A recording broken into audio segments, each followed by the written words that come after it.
તો જેને તમે અવતારી પુરુષ કહો છો રામચંદ્ર ભગવાન, જેને તમે અવતારી પુરુષ કહો છો કૃષ્ણ ભગવાન, જેને તમે અવતારી પુરુષ કહો છો એવા રામદેવજી મહારાજ, એ ગુરુના આશ્રમ ઉપર બોઘરા લઈને બેઠે ઝાડુ ના વાળો. પડદે જવાથી મળી જતું હતું ને તો એવા પુરુષો સેવા કરો, લાકડાના ભારા ઉપાડો.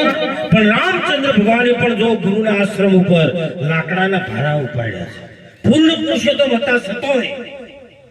અને આપણે તો કોઈ એટલી કળા હોય તો આપણા જોડે શ્રીએ નહીં આપવાની, તોય અંદર લઈ જઈને પડદે બહાર આવીને કે આત્મા પરમાત્મા ઓળખો કે હા હા કે કેવો સત્ય આપણા જેવો જ. બસ આ ગુરુનું એક પ્રેક્ટિકલ સમજાઈ દીધું. એ બહાર આવીને બોલે અને બોલે એને કોઈ પહોંચી કે નહીં. જે હોમો બોલતો થયો ને, ભક્તિ બોલતી નથી. ભક્તિ કોઈ જાડો બોલે નહીં. ભક્તિ ગાય છે, ગાય. ભક્તિ નાચે, ભક્તિ કૂદે, ભક્તિ ગાય. ભક્તિ કોઈ જાડો બોલે પણ આ ભક્તિ બોલતી ચાલુ થઈ ગઈ. मीरो नाची है मेरे तो गिरधर गोपाल दूसरा ना कोई जो. गोरख नाचा से, नरसिंह नाचो छे. भक्ति गाय और नाचे.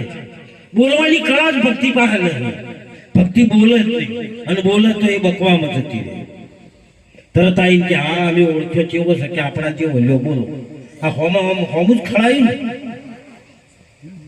ખાલી નિરંજન આત્મા આત્મા કરવાથી આત્મા ઓળખાયો.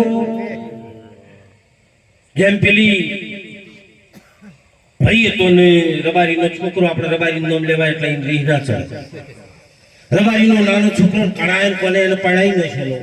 પેલા પૈણાતા કણાયન કોને કોક મરી જાય ને એના પાછળ જોન તેડાઈ લઈને ચા ફેરાલ દે અને કણાયન કોનો કહેવાય. રબારીનો નાનો છોકરો પરણાયેલો ને એને બહુ લાભી એમ મોટો થયો એટલે ઘરના બધા કેટલા છોકરો કે બહુ ચેરી આપતી છે. બહુ ભાડેલી ની ઓફળેલી ખરી. એમ કરતો કરતો આવ્યો એક ગાયું ચરવા જેવો અમારા નેત્રા બાજુ આવ્યો છે. ગોમમાં અહીંયા જો હગપણ એને કર્યું તો એ જ ગોમના ગોદરેજ હતો. ગોદરેજ જઈને પેલી બૂન પણ પાણી ભરવા આવી. એટલે બેન બોલી કે કેમ આવ્યા છો? એટલે કે તમે તેડવા બદલે કે મને ઓળખો છો? બેન ઓળખી છે કે એમ મારું ઘર તેડી ના જવાય. તેડું હોય તો ઘેર આપવું પડે, રાતવા હો રહેવું પડે, મહેમાન ગતિ કરવી પડે. પછી સવારે ઘર વાળા મેલે. પેલો ભાઈ હંગાથી કાંઈ ઘેર જો ઘેર જઈને મોચો ડાળ્યો બેઠો, રોટલા ખાધા, રાત રહ્યું. પેલી બેન ને કીધું કે ભાઈ હવે આપણા હેડવું છે, એસટી નો ટાઈમ છે. એટલે પેલી બેન કે હું તારું નહીં તૈયાર થઈ ગયું, નહીં બાથરૂમમાં ગઈ નાવા કપડા પહેર્યા. જે હાહરીનો પોશાક હતો ને, ચણીઓ કબજો સાડી, આ અસલ જે પોશાક હાહરાનો હતો એ પહેરી અને આટલે લાજ કાઢી. એટલે પેલો રબારીનો છોકરો કે મારું બહુ તો કે સોડી મોથી થાય.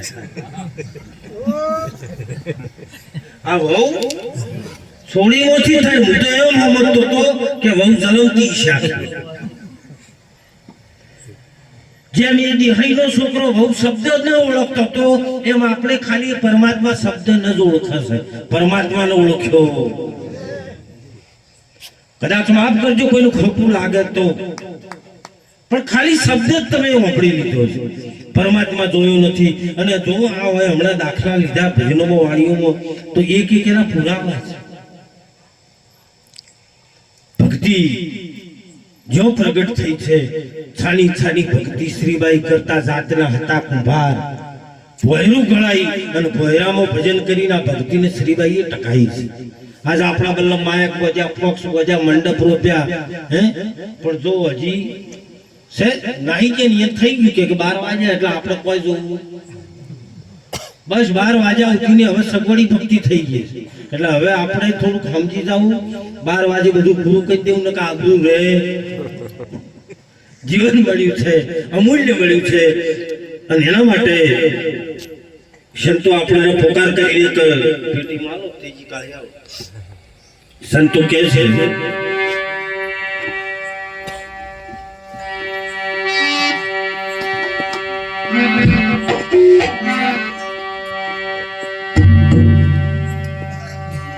શ્રીમન નારાયણ નારાયણ